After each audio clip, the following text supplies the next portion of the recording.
El otro día estuvimos viendo algo de literatura que ocurre en la segunda mitad del siglo XIX, que es la literatura del posromanticismo. Pero en realidad, cuando hablamos de la literatura del posromanticismo, estamos hablando de una literatura que va contracorriente, porque la moda, la literatura que es la mayoritaria, la literatura que triunfa, los escritores que venden y la tendencia del momento es la literatura que se llama la literatura del realismo. Fijaos, cuando se pone realismo con minúscula, significa que es un tipo de literatura verosímil. Y se puede hablar de literatura realista en el siglo XVII o XVI. Se puede decir, por ejemplo, que Lazarillo de Tormes es una novela realista, pero realista con minúscula. Cuando se habla de realismo con mayúscula, estamos hablando de la corriente literaria de la segunda mitad del siglo XIX, que se da en toda Europa. A lo mejor es una Charles Dickens, el que habla de la vida en las fábricas, de los niños huérfanos que trabajaban en las fábricas que hacían hilado en Inglaterra. Son las novelas que empiezan a hablar de la vida de la clase obrera, del proletariado. Por primera vez nos vamos a encontrar con novelas que reflejan la realidad, es decir, con novelas que cuentan cosas que están pasando en esos momentos o que podrían pasar. Si recordáis, cuando hablamos de la novela en el romanticismo, hablamos de la novela histórica. En el romanticismo no se escriben novelas situadas en la época del romanticismo, se escriben novelas que están situadas en el siglo XV o en el siglo XIV o en el siglo XIII, porque por ese deseo de evasión los autores se escapan también al pasado. En el caso del realismo nos vamos a encontrar con que después de las diferentes revoluciones burguesas que se han producido, la burguesía se ha hecho con el poder. Esa clase media o media alta, que ya no es aristócrata, que ya no es de la nobleza, pero que tiene los medios de producción, es decir, que tiene las fábricas, que tiene las industrias, que tiene los comercios, que tiene los bancos, esa burguesía quiere verse reflejada en la literatura. Esa burguesía que es práctica y pragmática, que son los que, pues eso, te doy préstamo pero a interés y yo pongo una tienda y la pongo en esta esquina porque aquí es donde vende más y aquí es donde pasa el tranvía y entonces voy a tener más clientes. Esa burguesía no quiere literatura de piratas. Esa burguesía quiere literatura que trate de sus problemas y que donde ellos se puedan ver reflejados. Vale, pues a esa literatura es la literatura que vamos a llamar la literatura del realismo. Repito, se da en toda Europa y se da también en Estados Unidos y se da también en Sudamérica. Igual que el romanticismo ya es un movimiento de la literatura occidental, la literatura del realismo también. Entonces, será un tipo de literatura apegada a la realidad, al sentido práctico de la burguesía, que ya os he dicho. Después, a final del siglo XIX, en la década ya de 1880, algunos países van a tener una derivación de la literatura realista que se va a llamar el naturalismo. El naturalismo va a ser literatura realista, pero en la que se van a acentuar los aspectos más sólidos de la sociedad. Y también con un aspecto determinista, me explico. En la novela naturalista, si tu madre es alcohólica, tú, por mucho que intentes salir de eso, vas a terminar siendo alcohólico. Eso del determinismo de si nosotros nacemos o no nos hacemos, en España no se da el naturalismo como tal. Hay algunas obras de algunos autores que tienen algún personaje que se puede considerar naturalista, pero en España no se da. En Francia, por ejemplo, tiene mucho éxito el naturalismo. Bueno, aquí tenéis un vídeo que se explica las características del realismo, pero yo os voy a explicar 4 cosas del realismo. Y voy a partir de esta definición que tenéis aquí, que es la definición de un autor francés, aunque firmaba con un seudónimo que parece un seudónimo inglés, Stendhal, se llamaba Henry Bay, y este autor, en una novela que se llama Rojo y Negro, en un momento dado hace decir esto a un personaje, le hace decir: la novela es un espejo que se pasea a lo largo de un camino. Unas veces refleja vuestros ojos el azul del cielo, otras el fango de los lodazales, el barro de los terrenos, pues eso, llenos de barro. ¿Sí? Esta es una buenísima definición de lo que es la novela del realismo. Hoy en día, en lugar de pasearnos con un espejo y escribir en nuestra novela lo que vemos en el espejo, iríamos con el móvil. Y si yo voy con el móvil y después llego a mi casa y escribo una novela a partir de lo que yo he visto en el móvil, tengo una novela del realismo. Claro, ¿qué ocurre? Es muy diferente si yo mi móvil me lo llevo a un barrio rico o si yo mi móvil me lo llevo a un barrio pobre. Por eso que aquí habla del azul del cielo o del fango, para decir, es muy diferente si en mi novela yo reflejo la clase alta, la alta burguesía, o si yo dirijo mi novela, mi espejo, lo estoy dirigiendo hacia las clases más bajas. En el caso de España, la novela realista va a ser básicamente novela de la burguesía, de la media y de la alta burguesía. No vamos a encontrarnos con clase obrera, nos vamos a encontrar con algún personaje, pero no va a ser como en Francia, que nos vamos a encontrar con autores Balzac o Zola, que por ejemplo, Zola con Z, que hablan por ejemplo de la vida de los mineros. Y además, ¿qué van a hacer los autores realistas? Los autores realistas se van a documentar. No va a ser como Emilio Salgari, que habla de la India y que habla del Caribe y que nunca ha salido de Italia, lo que os conté de la novela romántica. Aquí, por ejemplo, el autor francés más famoso de novela realista, que es Gustave Flaubert, tiene una novela magnífica que se llama Madame Bovary, y él quiere que lo siento por el spoiler, él quiere que Madame Bovary al final muera envenenada, que ella misma se suicide tomando veneno. Y tenía amigos en diferentes hospitales, tenía amigos médicos en diferentes hospitales de París, y cuando entraba alguien con síntomas de envenenamiento, lo llamaban y él se iba allí y se sentaba al lado de la cama o al lado de la camilla donde estaba aquella persona y tomaba notas.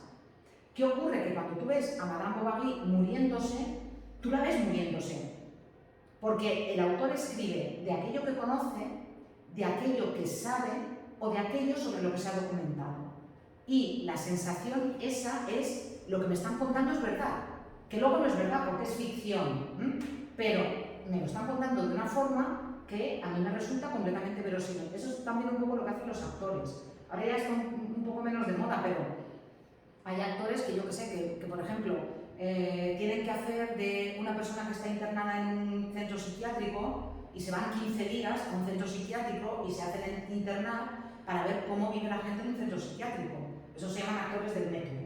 Ahora ya esto ya se ha pasado un poco más de moda, pero esto lo hacía Robert De Niro, y estos actores de los años 60 y 70 lo hacían mucho, ¿sí? Pues esto es un poco lo que hacen los autores del realismo. Ellos van a hablar de lo que conocen, pero sí que es verdad que va a ser diferente si yo me llevo mi espejo o mi móvil a Sombaña o si yo me llevo mi espejo o mi móvil a Sombida.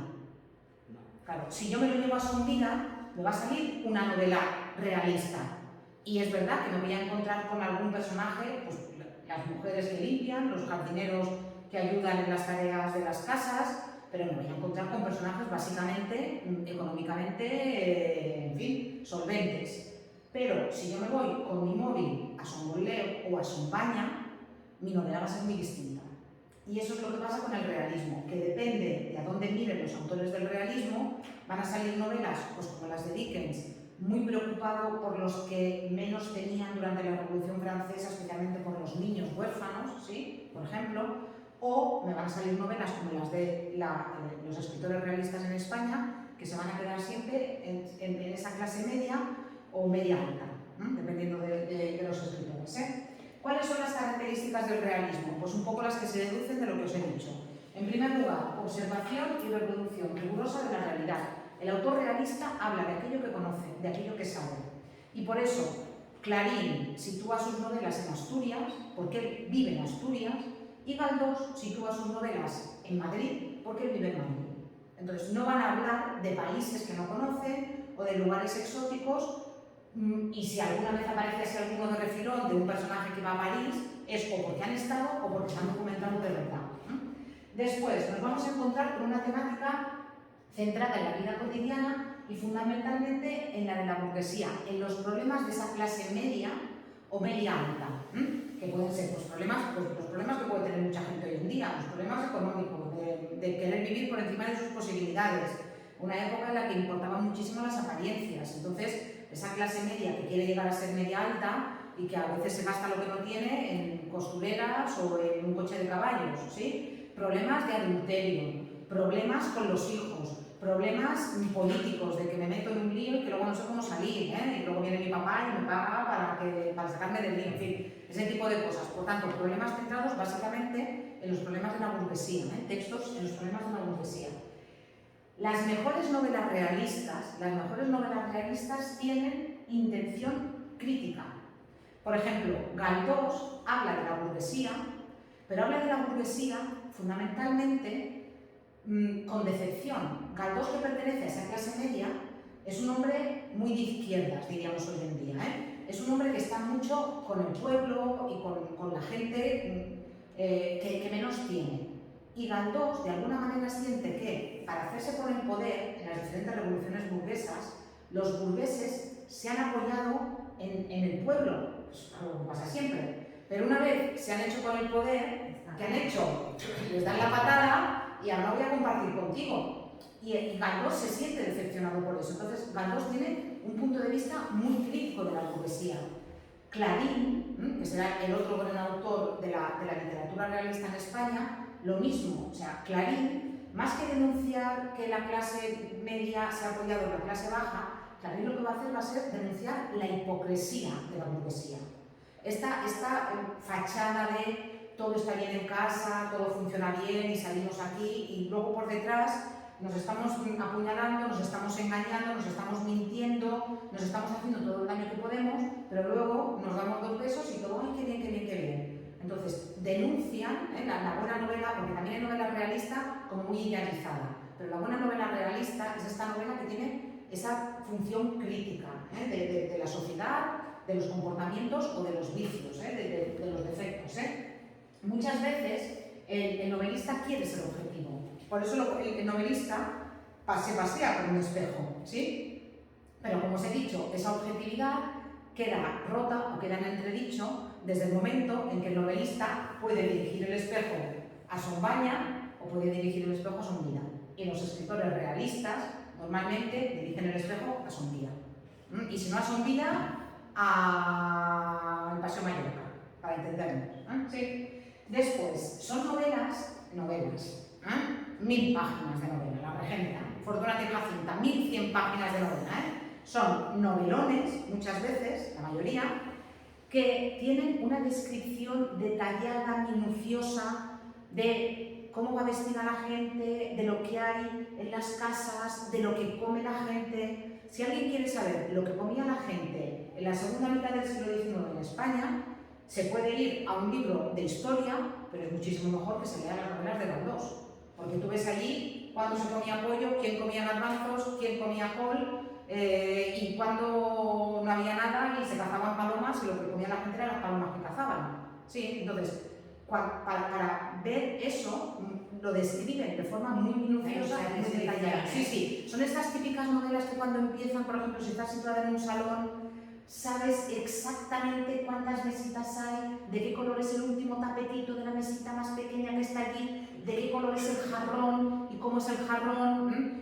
Yo tengo que reconocer, a mí me encanta la novela del realismo y yo creo que las oposiciones con Galdós, y a mí me encanta, pero yo tengo que reconocer que hay algunas páginas de estas de descripción que hacía así, porque a mí en 1100 páginas, a mí lo que me interesa es que pasen cosas y los diálogos, pero que luego si el jarroncito aquel era de cerámica de Limoges y eran rositas en lugar de clavelitos, a mí eso me aportaba poco. Pero lo vives, parece que estás tú en la Sí, es como puedo hacer un dibujo, si tuviera algún tipo de realidad artística, que os digo que no, que cuando lo repartieron a mí me dieron 0, podrías pintar. Incluso los trajes, la descripción de las personas. Después, se utiliza la prosa. Aquí no nos vamos a encontrar con el verso, ni nos vamos a encontrar con veleidades ni con mezclas como en el romanticismo. Prosa, y además una prosa útil. Van a utilizar recursos estilísticos, pero van a utilizar recursos estilísticos necesarios. No va a ser como en el romanticismo mucho adjetivo y mucha interrogación y mucha exclamación. No. Lo que yo necesito. Y también, por primera vez, se va a intentar que los personajes hablen según su clase social, que era algo que tampoco había pasado. El Lazarillo, cuando estudiamos el Lazarillo en el siglo XVI, el Lazarillo, que es un niño huérfano, pobre y analfabeto, habla como un marqués, porque el autor no ha sabido adecuar el discurso de ese niño a su clase social. los autores del realismo lo van a intentar, y algunos como Galdós lo va a conseguir, que no hable igual la señora de la casa que la criada. Lo va a conseguir. Y después, muchas veces se utiliza el estilo indirecto libre, que es una mezcla de diálogo y narración. Fortunata pensó que y Fortunata dijo que, en lugar de guión. También, ¿por qué? Porque lo que se consigue con eso es un narrador omnisciente, que está en el cerebro de los personajes y que nos cuenta lo que los personajes piensan y sienten. Normalmente utilizan un narrador omnisciente. Después, utilizan una técnica que es muy curiosa, que es una técnica que ahora utilizan algunas series de televisión, que es la de que un personaje, que es un personaje secundario en una novela, aparece como personaje principal en otra. O incluso como secundario en otra. Bueno, no sé si os acordáis, 7 vidas. En 7 vidas salía Aida. Y Aida se acabó convirtiendo en lo que en castellano en inglés se llama un spin-off. Pues esto ya lo inventan los autores del realismo. ¿Qué consigue Galdós? Galdós tiene un personaje que es Doña Lupe, que es una prestamista. Entonces, ese personaje, yo cuando me lo encuentro en otra novela, me parece que es un personaje real. ¿Por qué? Porque ya lo conozco de otra novela. En el caso de un escritor francés de Balzac, de Balzac, él tenía 1500 personajes, muchos iban reapareciendo en novelas, y él hacía que una mujer que trabajaba en su casa le pusiera muñequitos con la descripción física y el nombre del personaje, y cuando los mataba los iba metiendo en un cajón, para saber que no lo podía volver a sacar. Llevaba fichas también, pero tenía muñequitos, Y luego muchas veces esos personajes aparecen mezclados con personajes reales. Aparece como un personaje secundario como un comparsa, la reina Isabel II. Personajes de las novelas de Galdós que son recibidos en la corte y que son recibidos por la reina, o que aspiran a trabajar en un ministerio y que entonces tienen una conversación con un ministro que existió de verdad. Todo eso contribuye a la verosimilitud, que es que la novela parezca real. Evidentemente, cuando hablamos de realismo, lo que cuenta Galdós, lo que cuenta Clarín, o lo que cuenta Emilia Pardo Bazán en sus novelas o en sus cuentos, porque los dos géneros que van a utilizar van a ser de la narrativa, fundamentalmente novelas y cuentos literarios, pero cuentos, como os decía, lo que consiguen, lo que escriben, no es real, no pasó, pero es verosímil, es decir, podría haber pasado. Esa es la diferencia. Realismo con mayúscula, segunda mitad del siglo XIX. ¿Qué tres autores son fundamentales en la literatura del realismo? Pues mirad, Benito Pérez Galdós, Emilia Pardo Bazán y Leopoldo Alas Clarín. Y Benito Pérez Galdós es el mejor autor del realismo, pero la mejor novela del realismo no es de Galdós, sino que es de Clarín. Clarín, que escribió muy poquito, porque él se dedicaba, era juez y se dedicaba a las cosas de la justicia, era un escritor accidental, escribe la mejor novela del realismo, que es La Regenta. Y Leopoldo Alas Clarín, se llamaba Leopoldo Alas y firmaba artículos y firmaba sus obras literarias con el seudónimo de Clarín, por eso tenéis que poner Clarín entre comillas. Leopoldo Alas Clarín y Benito Pérez Galdós eran muy amigos. Y ya para terminar de juntar el círculo, resulta que Emilia Pardo Bazán fue amante muchos años de Galdós. Y Emilia Pardo Bazán, que es una crack de escritora, pero sí que es esta, que yo también me salto las descripciones. A mí me interesa mucho lo que cuenta ella, porque además, muy avanzada para su tiempo, muy feminista.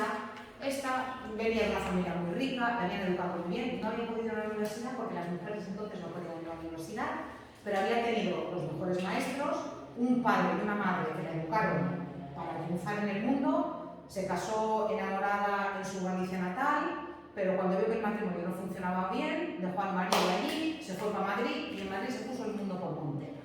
Y tuvo un par de amantes y uno de ellos durante muchos años fue Galdós.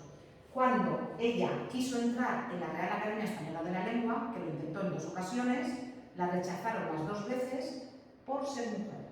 Se conservan los telegramas, O sea, la única razón por la cual le prohibieron le vedaron el paso a la Real Academia fue por ser mujer. Y uno de los que se opuso más furibundamente a que entrara fue Clarín.